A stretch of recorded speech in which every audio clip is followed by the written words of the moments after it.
Tenemos bastantes, yo creo, en mi casa la mayoría tiene diabetes, entonces bastantes experiencias cercanas con esta enfermedad.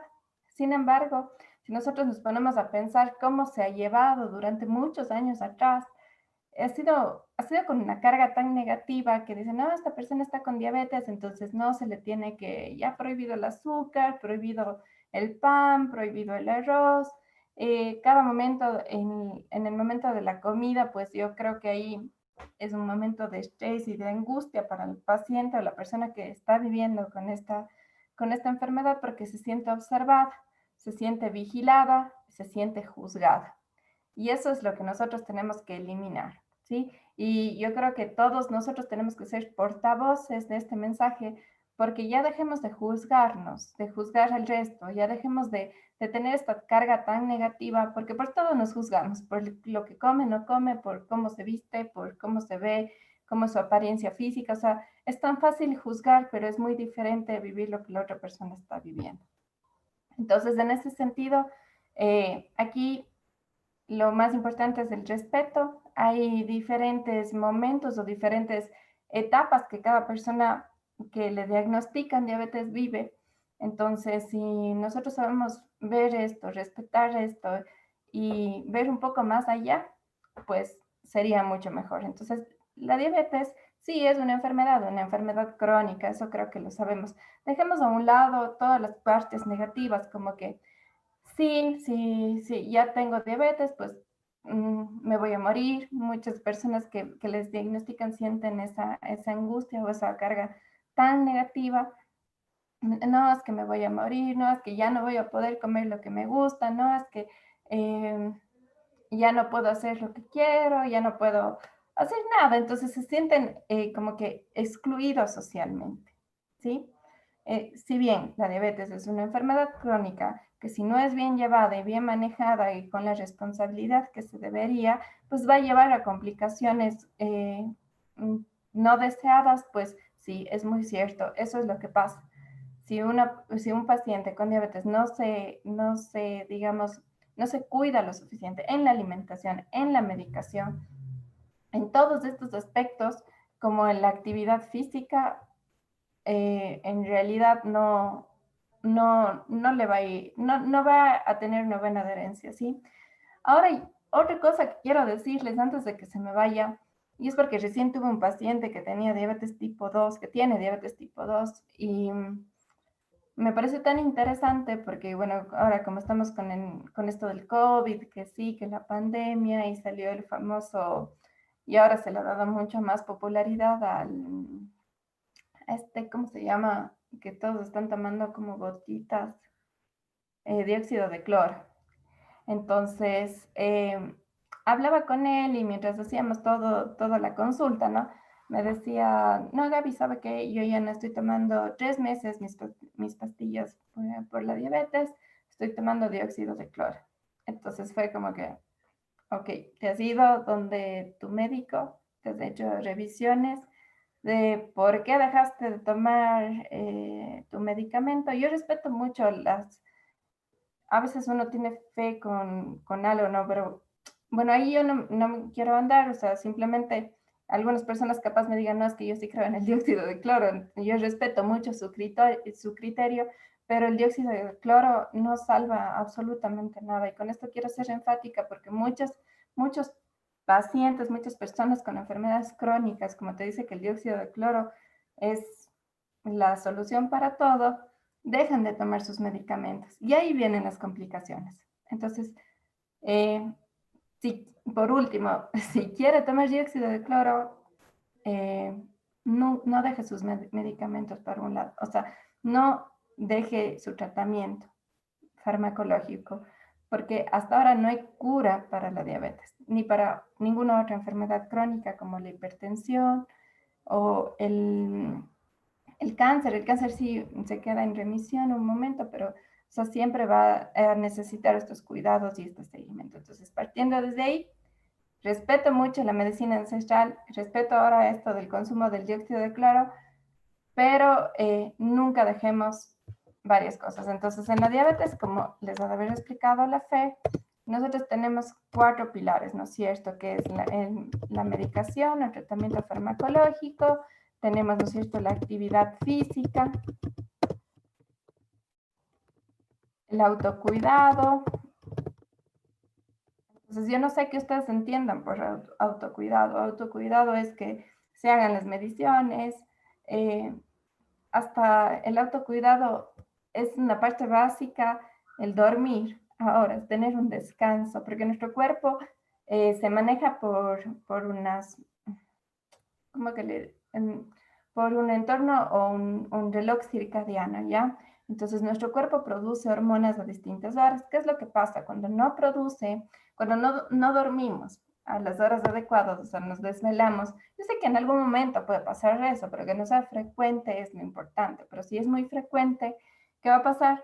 Nosotros tenemos una hormona que se llama cortisol. Si nosotros no dormimos lo suficiente, vamos a caer en estrés y nuestro cuerpo va a estar demasiado activo y va a empezar a producir esta hormona cortisol y por ende aumenta la resistencia a la insulina, aumenta absolutamente todo. Entonces sí, debemos de tener muchísimo cuidado. Entonces autocuidado no solo es medirse el dedo, sino tener algunos hábitos que sean para nuestro propio bienestar, como dormir adecuadamente, como tener, obviamente hacerse las mediciones, revisarse, irse al médico cada cierto tiempo, tener algo de recreatividad también, ¿sí?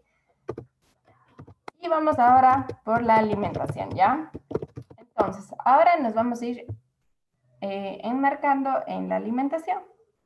La alimentación es algo primordial para todos, estemos o no estemos con alguna enfermedad, ¿sí? Si nosotros no nos alimentamos adecuadamente, en algún momento podemos tener alterado nuestro colesterol, nuestros triglicéridos, nos puede dar diabetes tipo 2, eh, o sea, nos puede dar alguna alteración a largo plazo. Entonces, la alimentación es el pilar. Si nosotros no tenemos una alimentación sana, adecuada, de acuerdo a nuestras costumbres, porque ¿qué es lo que pasa? Y aquí sí quiero ser un poco crítica con colegas también del área de nutrición y también médicos que a veces hablan sobre este tema. Y es facilito decir, no coma esto, no coma el otro, evite, prohibido de ahora en adelante las frituras, prohibido el arroz, prohibido frutas, algunas frutas como el guineo o la sandía. Entonces, es muy fácil decir prohibido, pero nosotros como profesionales de salud, para cualquier cosa tenemos que ver algo importante, que es el contexto, ¿sí? Entonces, de acuerdo al contexto, nosotros vamos a ver cómo vamos ajustando la alimentación, ¿sí? Nuestro, nuestro rol no es eh, sí, podríamos decir en un momento, sí, nosotros como que podemos decirles lo que tienen que hacer, pero ese no es el objetivo. El objetivo es poder intercambiar saberes. Yo necesito conocer a mis pacientes para decir, ¿sabes qué? Disminuyamos esta cantidad de carbohidratos que estás comiendo o veamos esta otra opción. ¿Qué te parece si comemos en esta hora un poco de fruta? Entonces, yo creo que ahí es muy variable. Por eso siempre se dice que en la parte de nutrición, la alimentación no puede ser homologada. Es decir, si ustedes están acostumbrados a buscar en Google y poner dietas para pacientes con diabetes y les sale un montón de cosas, están haciendo mal. No es adecuado, no es bueno. Eh, ¿Por qué? Porque eso no está individualizado, ¿sí? No está individualizado y porque no está individualizado puede traer varias consecuencias a su salud. Hay muchas dietas completamente restrictivas o que no están acordes a un paciente, digamos, un paciente que tiene insulina. Entonces hay muchas veces que entran pacientes que están utilizando insulina, se bajan una dieta, o la vecina o la amiga le presta una dieta que le dio su nutricionista. ¿Y qué es lo que hace? Coge y automáticamente se adhiere a eso, pero cuando tienes insulina uno debe de saber cuánto se está poniendo de insulina, las glicemias, en los controles que está haciendo durante el día para ver la cantidad de carbohidratos que se les da. Entonces, el contexto es importante, pero además de eso, olvidémonos de algo que ahora está muy de moda y es echarle la culpa a un alimento, que sí, que este alimento es lo peor, que este alimento te está haciendo daño, que este alimento te va a alterar tus niveles de glucosa. Sí, todos, y les tengo una noticia. La mayoría de alimentos que nosotros tenemos a disponibilidad, sí, sería que el 90% o el 80% tienen carbohidrato, ¿sí? Todos nos aportan carbohidrato, entonces debemos de estar pendientes de eso, ¿sí? Porque no hay que satanizar a ningún alimento, no hay que decir, este alimento es del cuco, este alimento no me hace bien, este alimento no es bueno, este alimento me va a hacer enfermar. No. Aquí lo que nosotros debemos de saber es que hay varios tipos de alimentos. Dentro de estos alimentos tenemos las fuentes de proteína y como ejemplo les puedo decir las carnes rojas, el huevo, el queso. También tenemos la grasa, como cuáles, o sea, aquí puede ser, obviamente son los aceites, aquí viene la manteca. Pongo manteca, no piensen, no se alteren, a veces odian a la manteca, pero es bueno saber en dónde nomás hay las grasas, ¿no? Aceites, mantecas, obviamente la mantequilla, perdón, mantequilla, está aquí también la nata, frutos secos como las almendras, las nueces y el aguacate yo le pongo aquí, ¿ya? Porque tiene grasa de muy buena calidad. Y el aguacate, entonces todos estos alimentos nos aportan grasa, ¿sí? Aquí yo no estoy hablando de la calidad de grasa de cada uno de estos, ¿sí? El que le digo que es mi gol estándar en calidad de grasa, pues es el aceite de oliva extra virgen, los frutos secos y aguacate. Estos son los mejores, los mejores. Pero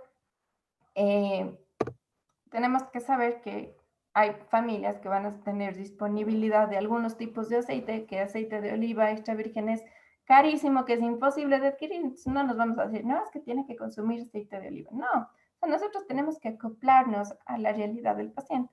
No nos estresemos. Y además, si ustedes están o recibieron una consulta con alguna nutricionista que se puso estricta y que les dijo, no, esto tiene que comer, que le puso marcas y que era muy cuadrada, pues eso está mal. No van a tener ninguna adherencia. En algún momento ustedes van a decir, no, yo no quiero seguir con la nutricionista. Y tenemos los carbohidratos, ¿ya? Los carbohidratos es el grupo más grande, ¿sí? Es el grupo más perdón, carbohidratos, ¿ya? Es el grupo más grande de alimentos. Tenemos aquí un montón de variedad. Por eso les dije que aquí nosotros tenemos a la gran mayoría de alimentos. Y toda la mayoría tiene carbohidrato. Entonces les voy a poner... Okay. En esto quiero enfocarnos, ¿ya? Porque lo importante y lo primordial, si tienes diabetes o tienes un familiar con diabetes, es que sepas qué alimentos van a alterar su glucosa. ¿Para qué? No para prohibir, sino para ver la cantidad que va a comer, ¿sí? Entonces vamos. Aquí están los cereales, están los tubérculos, las leguminosas, obviamente está el azúcar, sus derivados, están las frutas, están la leche y yogur. Todos estos alimentos nos aportan carbohidrato. Con respecto a los cereales, ¿en dónde? ¿Qué tipo? ¿Qué son los cereales? Entonces aquí está el más conocido, arroz. También aquí le tenemos a todo lo que se hace harina, ¿no es cierto? Lo que podemos hacer harina. Aquí está el morocho, la avena, el salvado de trigo. Entonces están todos estos alimentos que nosotros vamos a hacerle, en algún momento si queremos podemos hacerle harina. Aquí también está el mote, está el choclo, que a veces pensamos que eso no tiene carbohidrato o a veces hacemos ensalada de choclo con granos. Eso no es una ensalada, ¿sí? Ensaladas de verduras únicamente. Los tubérculos. ¿Cuáles son los tubérculos? Los tubérculos son las raíces, ¿ya?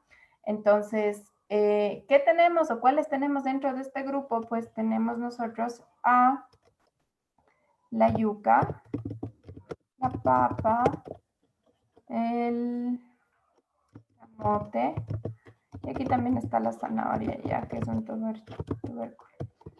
Pero con respecto a la zanahoria, igual sí aporta carbohidrato, pero nosotros tenemos que ver que en realidad, chuta, ya me salí, perdón. Ya. Pero es una verdura, o sea, aquí los métodos de cocción son muy, muy importantes. Entonces, las leguminosas, no nos vamos a complicar, en las leguminosas tenemos los granos, secos o tiernos. ¿A qué me refiero con esto? Me están llegando mensajes y no les... Aquí está.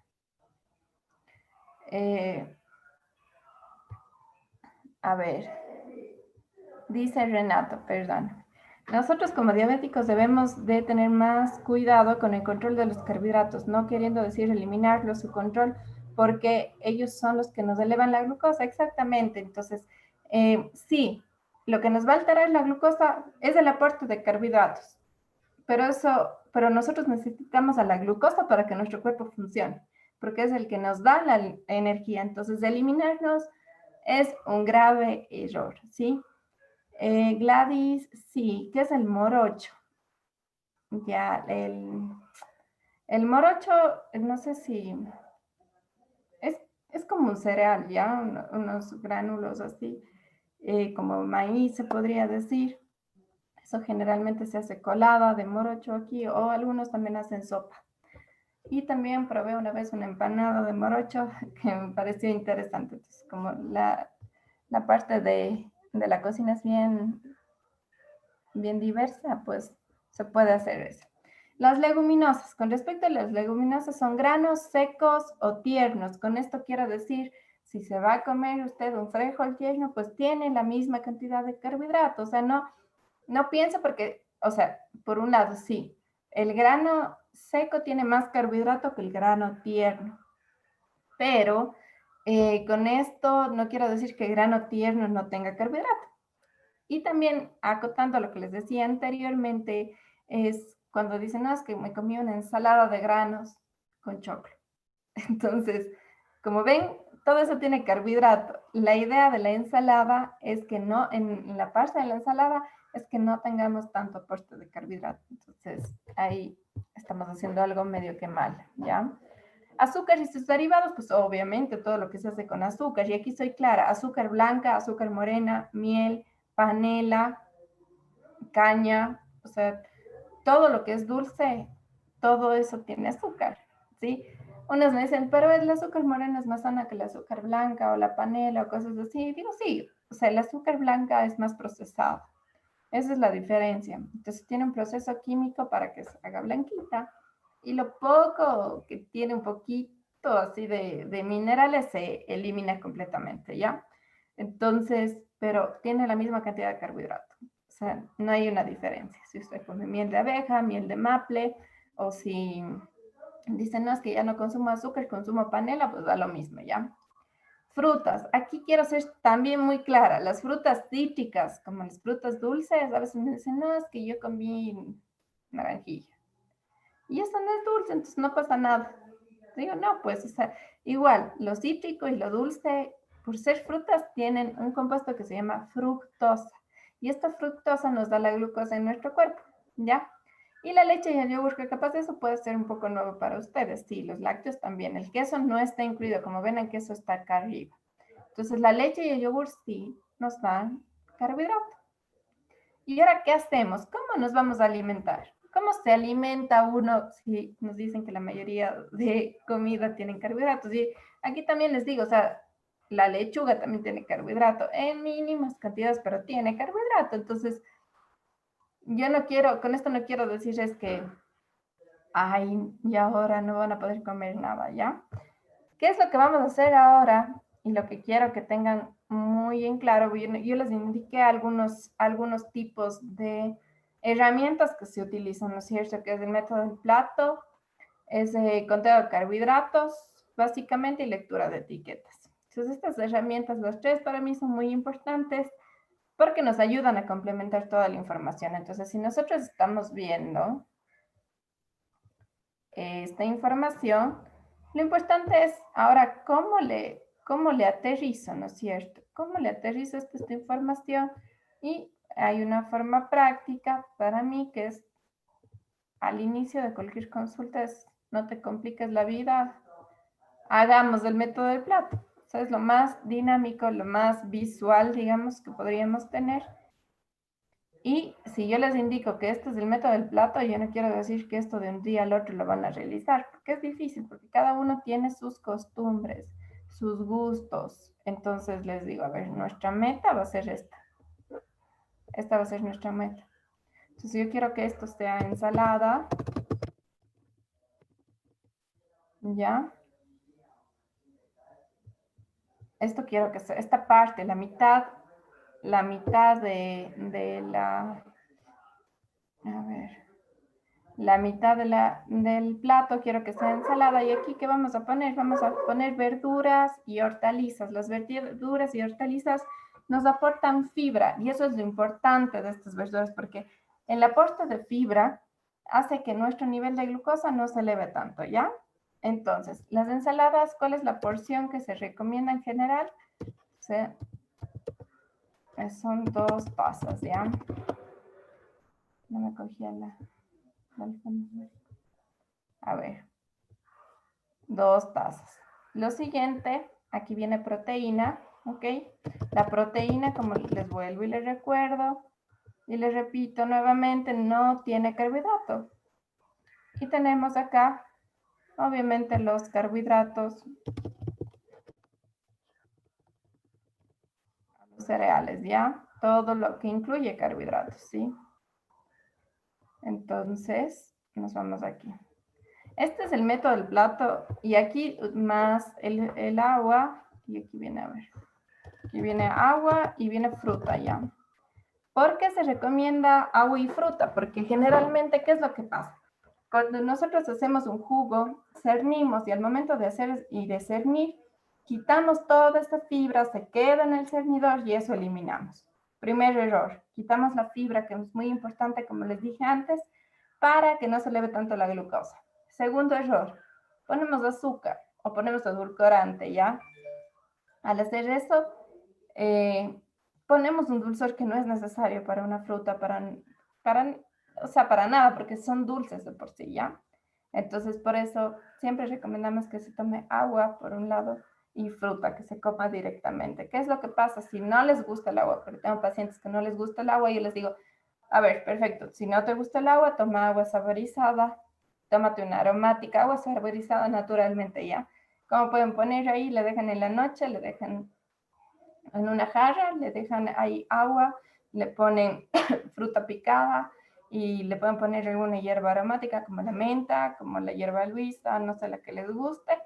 Y el siguiente día se toman esa agüita saborizada naturalmente. De ahí, ¿qué más tenemos? Tenemos también aguas aromáticas o tés que se puedan hacer para que tomen algo diferente. Limonada, ¿sí? El limón no aporta mucho carbohidrato, entonces no hay ningún inconveniente. Entonces, esta es la idea y esto es el objetivo. Ya, primerito, que ustedes reconozcan qué alimentos les aportan carbohidrato y cuáles no, ¿ya? Entonces, verán, ahorita les voy a poner esto ya.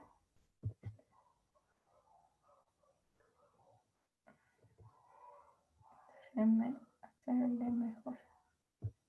Voy a cambiarle de color. Y aunque no se ve tan bonito, dense cuenta. La proteína y las grasas no aportan carbohidrato, ¿sí? Así como la fibra. Entonces, esto es nuestro secreto para que nosotros sepamos cómo alimentarnos. Es decir, en nuestra alimentación siempre va a haber carbohidratos, ¿sí? Siempre va a haber. Entonces, tenemos cereales, tubérculos, bla, bla, bla. No sé si Israel está por ahí, que veo. Israel, puedes desactivar.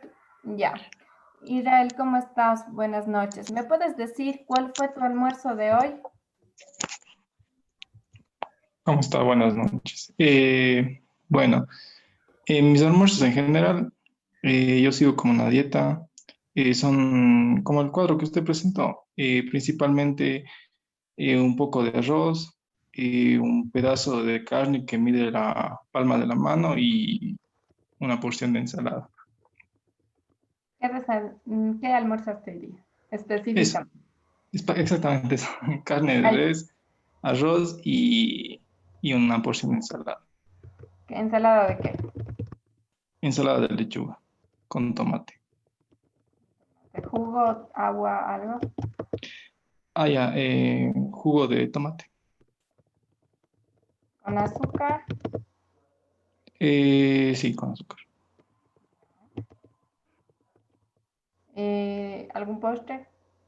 ¿O algo, una No, por fruta lo o general no alguna? consumo postres. No. ¿Sopa no tomaste? ¿Perdón? ¿Sopa? Ah, sí, caldo de pollo. Y en este caldo de pollo que tenía. Ya tenía el caldo de pollo, las cebollas y papas. Ah, ya. Ahora, Israel, dime, ¿qué alimentos tienen carbohidrato aquí? El arroz. El El arroz, la papa. perdón, no es por vos.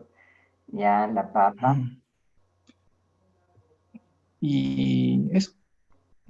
ya. No te olvides que las frutas también tienen carbohidrato. Ah, Entonces, perdón. el jugo también es carbohidrato. Entonces, Sí, muchísimas gracias, Ira.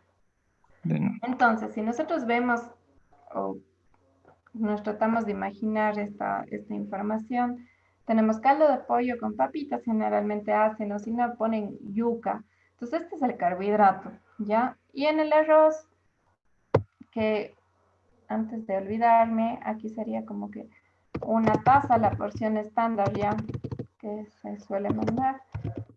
Pero esto siempre va a ser individualizado, pues va a depender de cada paciente. Una taza, ¿ya? Y como la carne del porte de la palma de la mano es esto de aquí, ¿está bien? Y ensalada de lechuga con tomate. A esto quiero llegar con algo muy simple para indicarles, ¿ya? Aquí tenemos pollo. Pollo es proteína. Esto no tiene carbohidrato. Tenemos carne, que esto es proteína, que no tiene carbohidrato. Y tenemos la ensalada de lechuga, perdón, no se me fue recto, con tomate, que tampoco es carbohidrato. ¿Qué quiero decir con esto para que vean un poco? Aunque no podemos ver las porciones que Israel comió hoy día, pues podemos observar que hay una buena mezcla alimentaria, ¿sí? Tenemos fuente de proteína, de grasa y verdura, que eso nos va a dar más fibra. Mientras más fibra tengamos en nuestra alimentación, como ensaladas o como frutas o como el salvado de trigo en sí, nos mejora nuestros niveles de glucosa. También si comemos proteína y grasa, también nos va a ayudar a equilibrar. Con esto no digo que se coman una vaca, como suelen decir, que se coman demasiada proteína. No, está mal, o que se coman demasiada grasa. Eso también está mal. Ahora hay muchos estudios que están indicando que a veces el consumo en pacientes con diabetes, especialmente están haciendo estos estudios en pacientes con diabetes tipo 1, cuando exageramos en el contenido proteico, especialmente, y también se ha visto un poco de evidencia en las grasas, esto produce que nuestro organismo, con un consumo excesivo de proteína y de grasa, produzca igual glucosa en exceso. Entonces, es interesante pensar esto, porque a veces nos enfocamos y decimos, no, solo tenemos que controlar la cantidad de carbohidratos. No, no es cierto. Es de toda nuestra alimentación. Nuestra alimentación es completa, ya no es dividida en solo un grupo alimentario. A ver, Renato dice, ¿el agua de Jamaica o el jugo de tamarindo habría algún inconveniente? No hay ningún inconveniente, para nada. El agua de Jamaica es una infusión, pues básicamente la cosa es que evitemos consumir, ponerle mucho edulcorante, en el caso de las personas que tomen edulcorante, o ponerle demasiado azúcar. Aquí, perdón, lo que yo les puedo decir básicamente es que nosotros tenemos que educar a nuestra palabra, ¿ya? Y esta es lo más importante para mí. Cuando tenemos una reeducación de nuestro paladar, vamos a saborear como los alimentos son. Entonces, el azúcar y la sal lo que hace es opacar los sabores de los alimentos en sí. Pero no nos echemos la culpa, ni echemos la culpa a nuestros papás, ni nada. Es algo cultural, porque desde chiquitos muchas veces nos dieron las papillas, nos dieron todas cosas con sal y azúcar, innecesariamente, porque de bebés nuestras papilas gustativas son el triple de lo que tenemos ahorita, ¿ya? Saboreamos muchísimo mejor nuestros alimentos. Entonces, eh, poner o acostumbrar a nuestro paladar a estos sabores pues no tiene ningún sentido, ¿sí? Y desde chiquitos, como nos han acostumbrado a eso, ahora se nos hace muchísimo más complicado dejar el exceso de proteína, que digo, el exceso de sal y el exceso de azúcar, pero es un proceso de reeducación. ¿En qué consiste? En ir disminuyendo poco a poco. Yo he tenido pacientes con diabetes tipo 1. Cuando yo reviso lo que consuman, o les hago un recordatorio de 24 horas o les hago un diario alimentario, pucha, y me envían que en el día se toman como 5 sobres de cualquier edulcorante, no voy a decir marcas. Entonces es como que la solución no va por ahí. La solución es ir educando a nuestro paladar e ir disminuyendo poco a poco lo que vamos comiendo, la cantidad de dulce que necesitamos para disfrutar una comida, ¿ya? Entonces, en ese sentido, la reeducación del paladar necesita tiempo. Y les digo con un ejemplo muy claro, yo hace muchos años ya dejé de consumir azúcar en el 100%, pero, o sea, si tengo un pero, hay en algunos jugos que sí le pongo un poquito, ¿sí? Y no me siento mal, o sea, le pongo un poquito, pero sé controlar la cantidad. Y hay otra cosa que sí quiero que sepan es, yo llegué, ya no consumo absolutamente nada de azúcar en el café, no pongo ni un solo gramo de azúcar.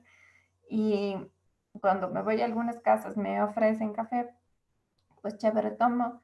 Y al momento de tomar ya tienen la costumbre de mezclar, ¿no es cierto?, el azúcar previamente y ya no saboreo el café y ya me parece desagradable. Entonces, a esto deberían ir. Y como les digo, yo, o sea, poco a poco fui disminuyendo la cantidad de azúcar que fui consumiendo. ¿Y cómo fue esto? Y en un mes, en una taza, tomaba 2 cucharadas de azúcar normalmente, 2 cucharitas, perdón. Y de ahí dije, bueno, este mes voy a tomar 1,5 cucharadas. El próximo 1 cucharadita. O sea, la primera semana, sí, casi las primeras 2 semanas, como que te resulta complicado. O sea, tu paladar te exige, tu cuerpo te exige, te dice, no, no me está gustando. Pero poco a poco después se va acostumbrando y va empezando a experimentar los sabores en sí naturales y auténticos de la comida. Entonces, eso es un mensaje importante que les quiero llegar a ustedes. Entonces, si alguien tiene diabetes tipo 2, pues otra cosa importante y que quiero que sepan es que si ustedes consumen tienen diabetes tipo 2, tienen un riesgo, un 50% más de riesgo de adquirir hipertensión arterial, ¿ya? Y otra cosa importante, aparte de cuidarnos de la proteína, la cantidad de grasa, es cuidarnos también de la cantidad de sal. Cuando excedemos el consumo de sal, ¿qué es lo que pasa en nuestro cuerpo? Nuestro cuerpo va a empezar a, ¿cómo les explico? Comemos con demasiada sal, tenemos la mala costumbre de tener el salero en la mesa.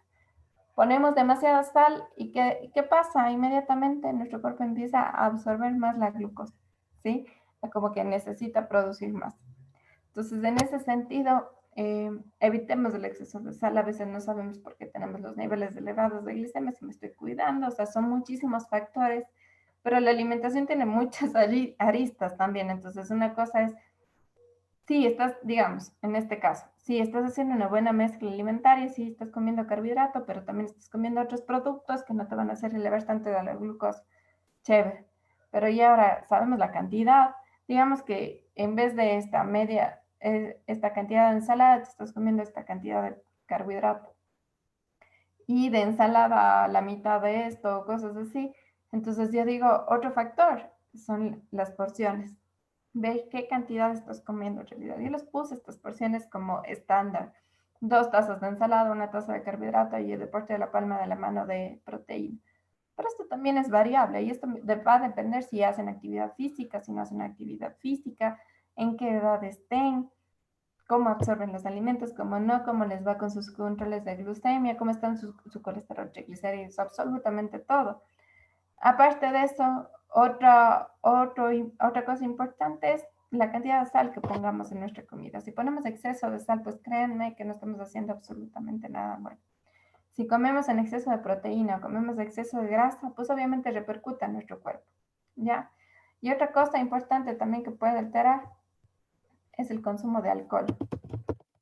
El consumo de alcohol y de marihuana, no sé si esto no tengo muy claro si lo dije en los videos, pero eso también altera la cantidad en la glucosa.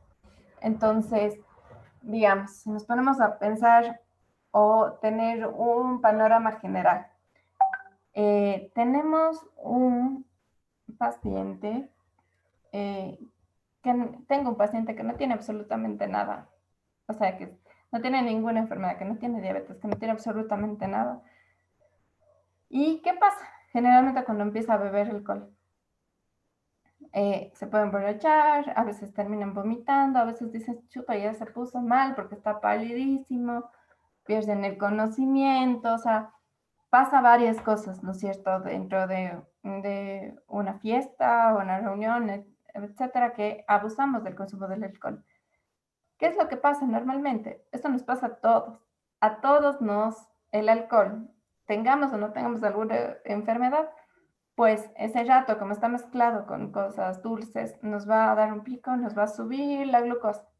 Después de unas horas, y por eso tenemos este chuchaqui también, nos baja la glucosa tanto que para pacientes con diabetes tipo 1 especialmente es muy riesgoso para que tengan una hiperglicemia severa, especialmente en las noches.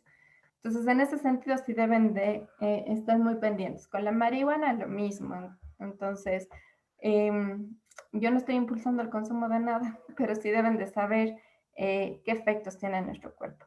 Entonces, las drogas, el alcohol, también tiene un efecto en nuestro cuerpo. A veces piensan, y eso sí, no sé si aquí haya pacientes, creo que sí le vi por a la Sofi por aquí, si en algún momento llegan a consumir alcohol, dicen, ay, me voy a medir y se asustan y dicen, chuta, estoy en 400, me voy a inyectar. Y se ponen un poco más de insulina, ¿qué es lo que va a pasar?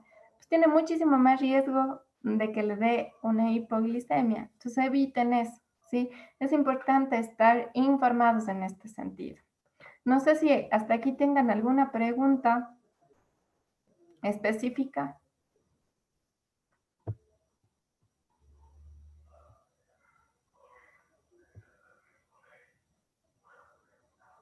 ¿No tienen ninguna pregunta? Bueno, voy a ir ya más o menos cerrando.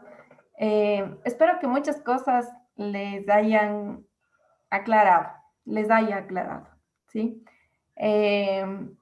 Y que también les haya puesto algunas incógnitas, algunas cuestiones para que ustedes vayan a pensar, ¿ya? Yo no quiero que se traumen con la comida. Lo menos que un profesional de la salud quiere es producir en un paciente trastornos de conducta alimentaria porque se obsesionan con la comida. A veces se produce este rechazo a la alimentación, lo cual yo no quiero. O sea, yo he tenido pacientes que vienen después de haber tenido algún tratamiento con algunos colegas y tienen un rechazo a los carbohidratos, un miedo a consumir carbohidratos únicos, que eso repercute en la salud, ¿sí? Y en pacientes con diabetes o insulino dependientes, pues puede repercutir en la muerte, porque si no consumen carbohidratos, su cuerpo va a llegar en algún momento en que se colapse. Entonces yo creo que ese es mi mensaje más importante. ¿Qué te puedo decir sobre el stevia, Renato? A ver, lo más importante y lo que yo siempre recomiendo es la forma natural, pero yo sé que a veces es medio complicado. Yo alguna vez me fui a Loja y me compré la plantita, entonces si en algún momento tienen el acceso para que prueben y para que muerdan, la hoja es bien dulce. Como yo hago generalmente es una infusión con estas hojas para que me quede como que un agua un poco dulce. Y con eso puedes hacer jugos, con eso puedes hacer cualquier otra cosa para que tenga ese dulzor.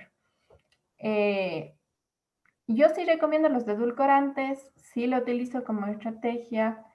Lo que yo recomiendo es que más de 2 sobres al día no lo consuman, y así como hablé del azúcar, de la misma forma es con el edulcorante y la sal. Vamos disminuyendo poco a poco la cantidad que nos vamos poniendo en una taza. Al inicio les puede parecer feo, como les dije, pero en la constancia está en la clave, ¿ya? Yo como nutricionista, a mí me encantan las cosas dulces, soy fanática. O sea, el chocolate para mí es lo mejor, es mi debilidad. Y creo que es importante ser conscientes de que sí, pues me gustan igual muchísimas cosas, ¿ya?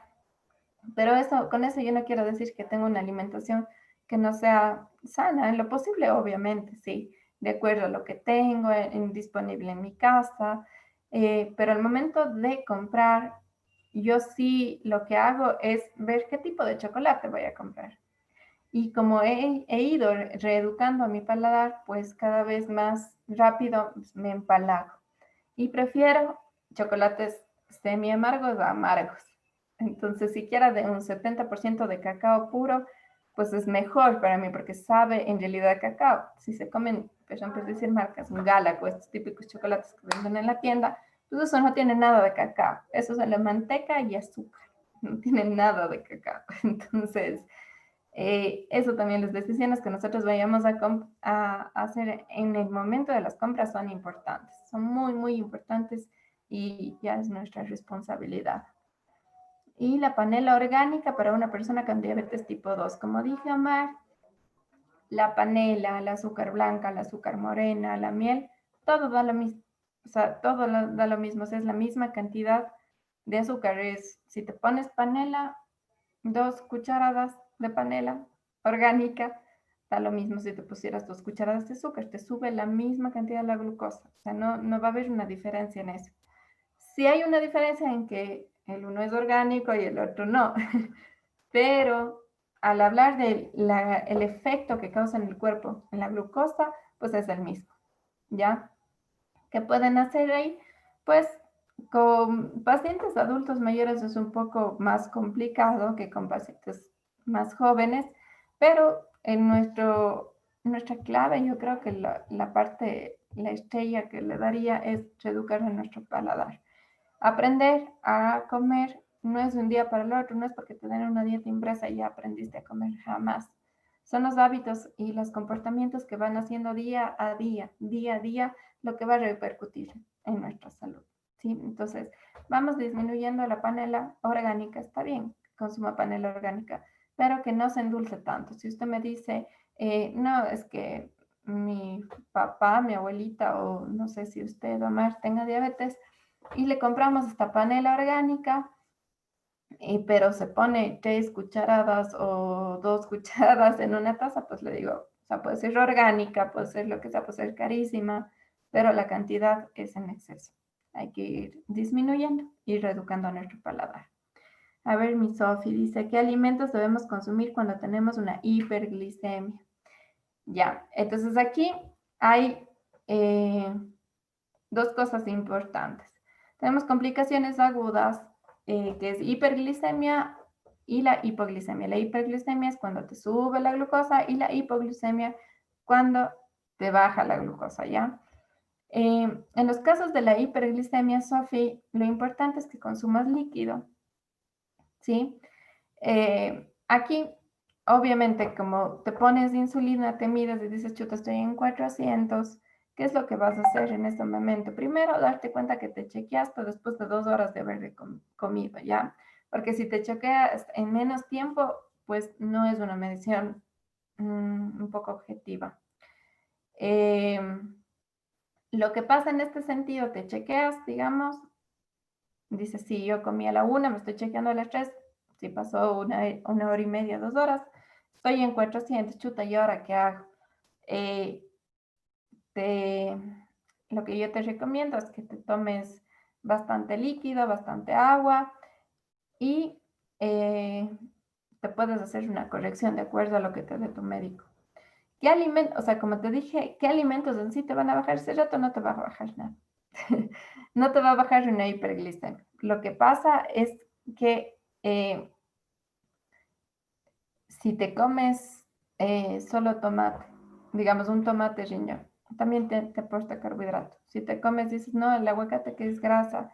Si te comes un aguacate, también tiene carbohidrato, tiene 9 gramos de carbohidrato en un aguacate entero. Entonces, la mayoría de alimentos sí van a tener carbohidratos. O sea, aquí la cosa es que tengas un poco de paciencia, no te estreses más porque te sube el cortisol y te sube más la glucosa. Entonces, eso es importante que sepas.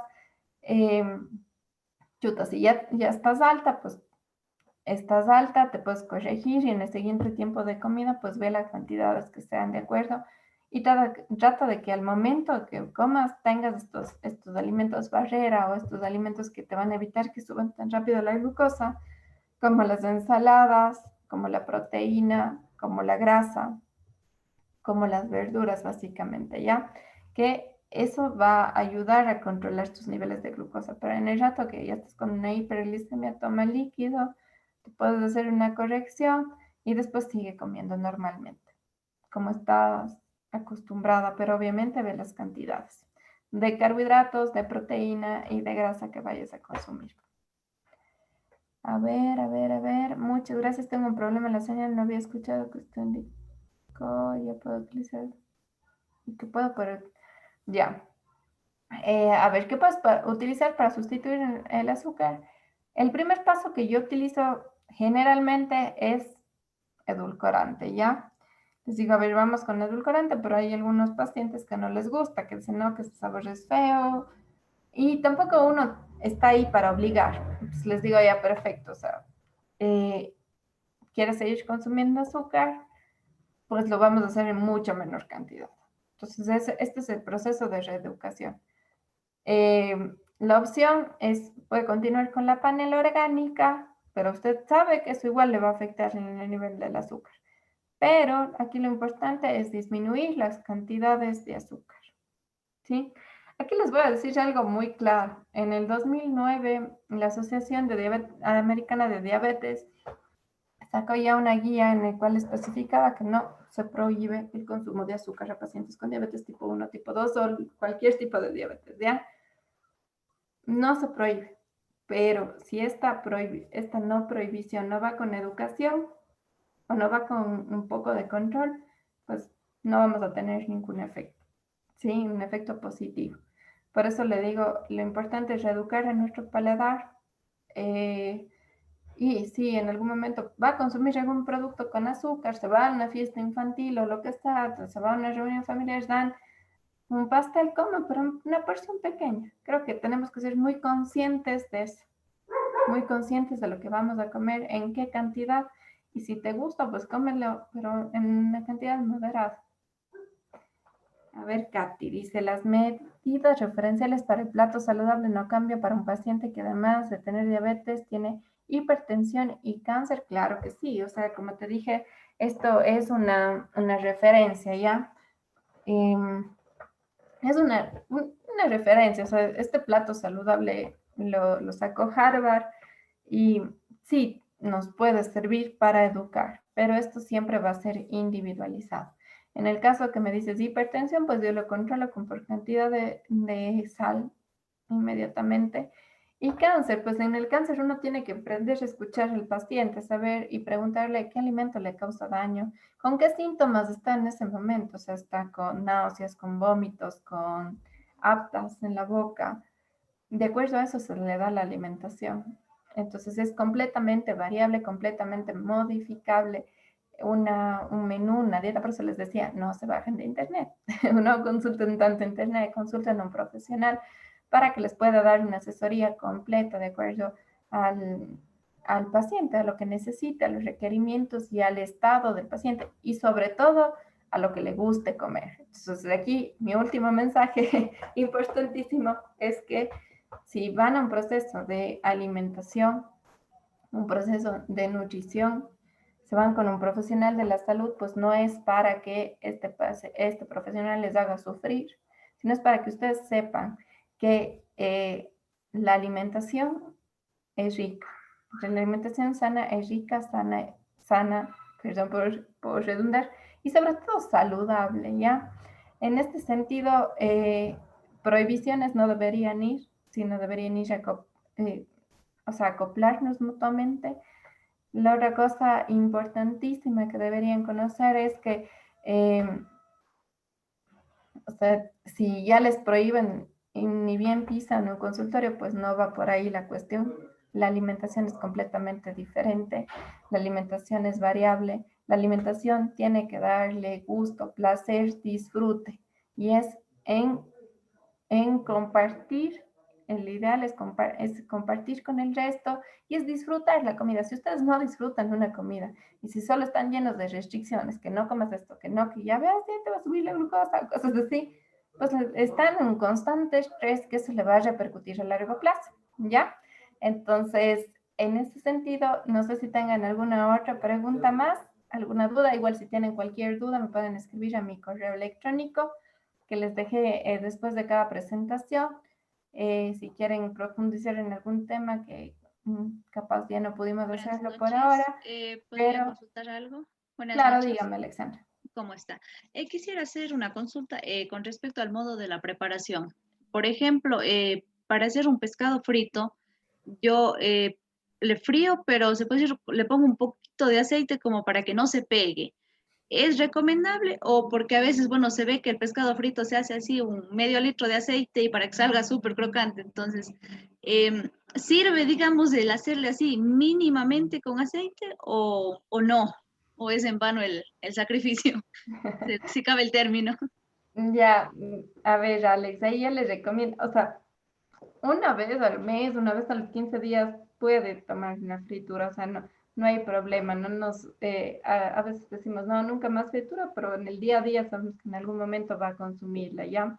¿Qué quiero decir además con esto? Es, sí, o sea, si usted dice, no, es que yo me compré un sartén de teflón y le pongo casi nada de aceite y no se pega, y pues está bien. Lo que yo les recomiendo y que a veces recomiendo a mis pacientes también es, al momento de hacerles estas pequeñas frituritas, que ponen unas gotitas de aceite, un poquito por ahí, pónganle también limón, eso le ayuda a que se haga un poquito más crocante lo que vayan a consumir.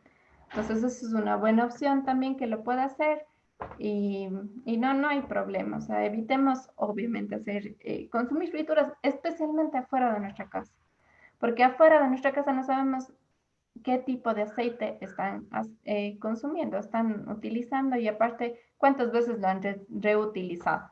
Entonces, si nosotros hacemos en casa, pues somos muchísimo más conscientes de la calidad del aceite que vamos a utilizar y que pues no vamos a exceder en la cantidad al momento de hacer alguna pequeña fritura. No sé si alguien más tenga alguna duda, alguna pregunta. A ver.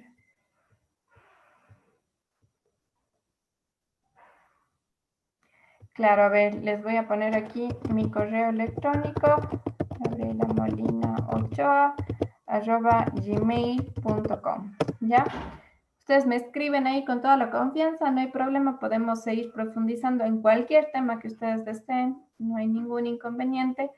Y revisen cada video, ya revisen cada video, vean, o sea, si tienen alguna pregunta, pues anótense y eso me mandan por correo para ir solucionando. Si yo puedo, igual les mandaría material más audiovisual o un resumen súper corto pero concreto que les ayude a conocer a ver, ¿cuál es la diferencia entre un nutricionista y nutrióloga? A ver, en Ecuador, a los nutricionistas se les dice licenciados en nutrición o nutricionistas como más se conoce. En México se dicen nutriólogos, los licenciados en nutrición que se conocen aquí. Sin embargo, aquí hacen una diferencia entre nutriólogos y licenciados en nutrición porque los nutriólogos dicen que son los médicos generales especializados en nutrición, ¿sí? Entonces son médicos con una especialidad en nutrición y los nutriólogos. Y los nutricionistas son licenciados en nutrición y dietética. Perfecto. Entonces, para no quitarles más su tiempo, les agradezco muchísimo por su atención. Espero que esto les haya aclarado. Sin embargo, como les digo una vez más, si no les quedó claro algunas cosas, pueden escribirme con toda la confianza del mundo. Ha sido un placer para mí. Estoy muy gustosa de ver cada vez más personas que se van uniendo para conocer un poquito más sobre este tema. Si bien no hay como dar todo lo que uno quisiera, es un poco general, pero la idea es clara, o sea, y espero que se lleven los mensajes, las cosas más importantes que les he ido recalcando en toda esta hora. Así que muchísimas gracias por su atención. Ha sido un gusto, que tengan una linda noche y sigan disfrutando del curso. Un abrazo. Muchas gracias. Muchas gracias, buenas noches. Buenas noches. Buenas noches. Buenas noches.